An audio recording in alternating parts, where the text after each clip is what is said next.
The 12-step program was developed to help people who are struggling with addiction to alcohol, drugs, and it's been used to help people with other types of addiction too. But even if you don't have an addiction, the 12-step program may help you. In my experience, people have problems. Even people who look like they have perfect lives, and on the outside it looks like they just have their act together. Usually they have some aspect of their lives where they are really struggling. So, do you have an area of your life that just feels like it's a mess? Maybe you're struggling with constant anxiety or fear or anger. Maybe you have a difficult marriage or you're having trouble with your kids.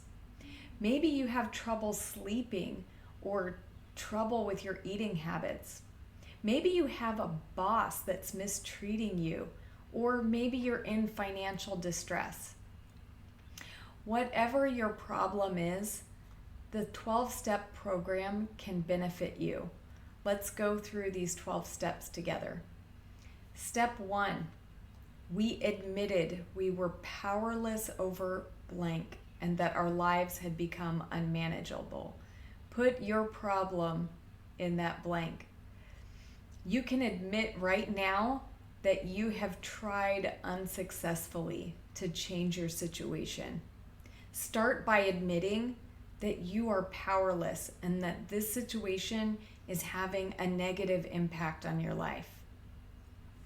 Step 2, came to believe that a power greater than ourselves could restore us to sanity.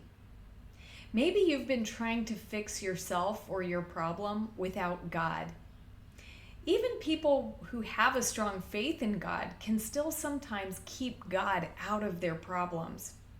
Or maybe you're a person who doesn't believe in God, so maybe you've never considered this step before. But if you have tried to fix your own life and been unsuccessful, then why not try something new? If God doesn't exist, then you lose nothing. But if God does exist, then you've tapped into a new source of power that could change your life. Why not give God a try? Step 3, made a decision to turn our lives over to the care of God as we understood Him. This is where you let go of control of your life. You turn your life over to God. You're no longer going to try to fix this problem. You're going to trust God to fix it for you. What a relief. This step really brings great freedom. But it takes some people a while to be able to do this because sometimes we have the tendency to want to be strong. I can do this. I can help myself. Why should I give the responsibility over to someone else? I'm responsible for my own life. And that's great if you are strong enough to do that. But if you are to the point where this struggle that you're having, you have tried to fix and you still haven't been able to fix it, then it's time to release control of that and to trust God to fix it for you, to stop trying and just trust. Step 4, made a searching and fearless moral inventory of ourselves. This is where you acknowledge your weakness, your failures, and your wrongdoing.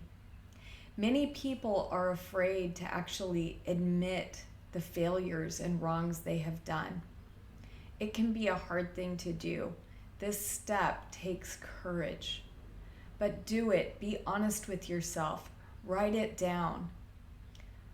Take an honest look at yourself and admit your failures. How have your failures contributed to this current situation?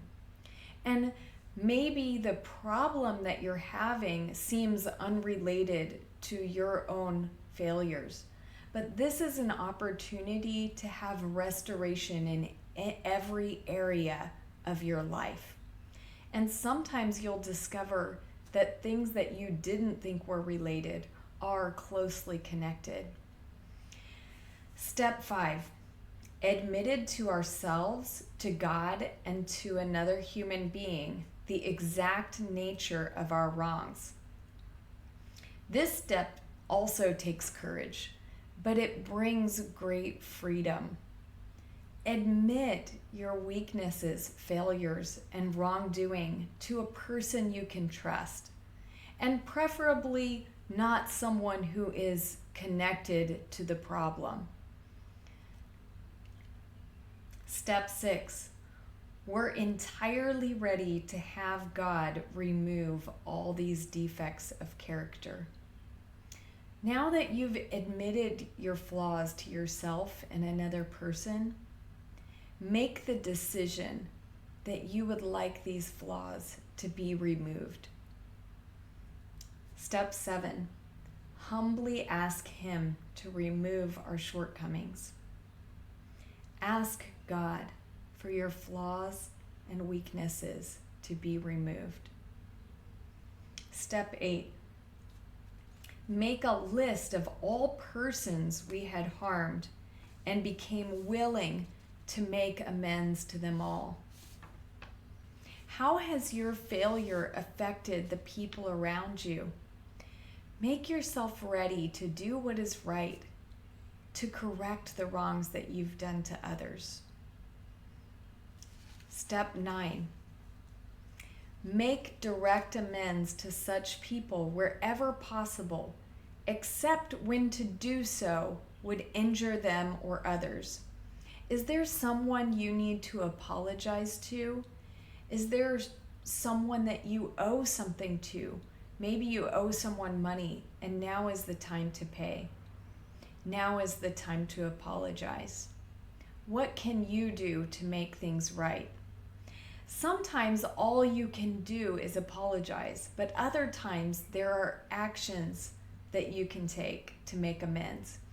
You should do this unless contacting the person would do them greater harm.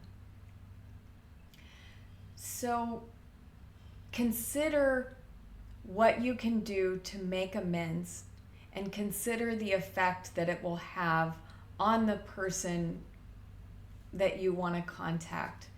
Consider whether it will be beneficial or harmful to them to hear from you. And in some cases, you may have hurt someone in a way where hearing from you would cause them greater harm. So consider that, and where you can, make amends and apologize to people that you have harmed. Step 10, continue to take personal inventory, and when we were wrong, promptly admitted it. Now that you've admitted your wrongdoings, asked for their removal, and made amends, live out the same process daily. You aren't going to magically become a perfect person now. There are going to be times when you make mistakes and do wrong. So live a life of willingness to see your own shortcomings and admit them. Step 11, sought through prayer and meditation to improve our conscious contact with God as we understood Him, praying only for the knowledge of His will for us and the power to carry that out. You're trusting in God to sort out your problems. Your job is to seek God. Talk to Him. Discover who He is. Continue to ask Him for help and strength. And step 12, having had a spiritual awakening as a result of these steps, we tried to carry this message to others and to practice these principles in all our affairs. After you have experienced the power, the presence, and the love of God, you will want others to experience this too. Now that you have received, it's time to give to others. Continue to practice these steps in every area of your life. This life is full of trouble, and problems will arise. But you can use these 12 steps to bring every problem into the light of God. And you'll receive His help in your time of need. Thanks for watching. God bless you. If you like this video, please subscribe to my channel. Thanks.